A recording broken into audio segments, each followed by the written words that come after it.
Saudi আরবে এক আদালত হয়েছে। আদালতে দুই ভাই ঝগড়া করছে। এক ভাই বলছে মাকে আমি রাখবো, আরেক ভাই বলছে না মাকে আমি রাখবো।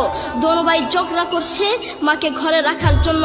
এরপর এক ভাই মাকে নিয়ে চলে যাচ্ছে, আরেক ভাই মাটিতে গড়া দিতে দিতে অবস্থা খারাপ। সৌদি আরবে আদালত হয় মা বাবাকে ঘরে রাখার জন্য, আর আমাদের দেশে আদালত হয় মা বাবাকে ঘর থেকে বের করার জন্য, ঠিক কিনা? যুবক, তোমাকে বলছি, তোমার বন্ধু তোমার আপন নয়, তোমার বউ তোমার আপন নয়, তোমার শ্বশুর শাশুড়ি তোমার আপন নয়। এই পৃথিবীর বুকে আপন হলো তোমার মা এবং তোমার বাবা।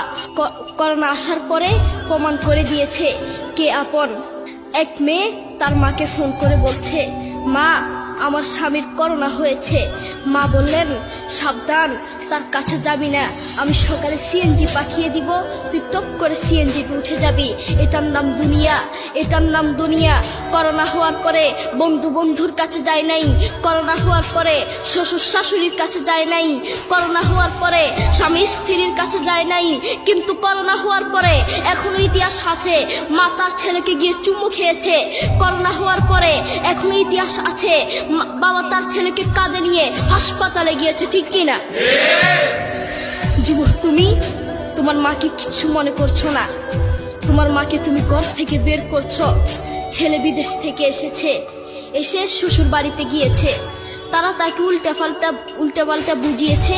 এখন বাড়িতে এসে সে বলছে, মা তুমি আমার টাকায় খাও, আমার ঘরে থাকো, আবার আমার বউকে পিটাও। এই কথা শোনার পরে কি কোনো মার কলিজা আছে? মা বাথরুমে গিয়ে আধা ঘন্টা কাঁদতে লাগলেন। কেঁদে অজু করে নামাজে দাঁড়ালেন।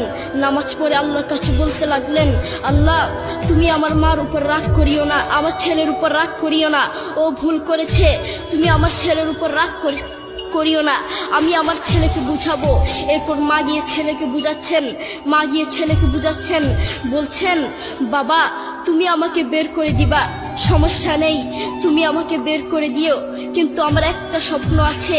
ছেলে বললেন, কি স্বপ্ন বলেন?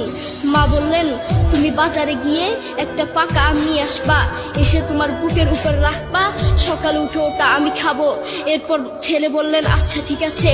ছেলে বাজারে গিয়ে একটা পাকা আম নিয়ে আসলো, এসে বুকের উপরে রাখলো। 5 মিনিট না যেতেই সেই আম পিঠের নিচে পড়ে চ্যাপ্টা হয়ে গিয়েছে। এরপর ছেলে মাকে বললেন, মা তুমি কি সকালে উঠে আমটা খাবে?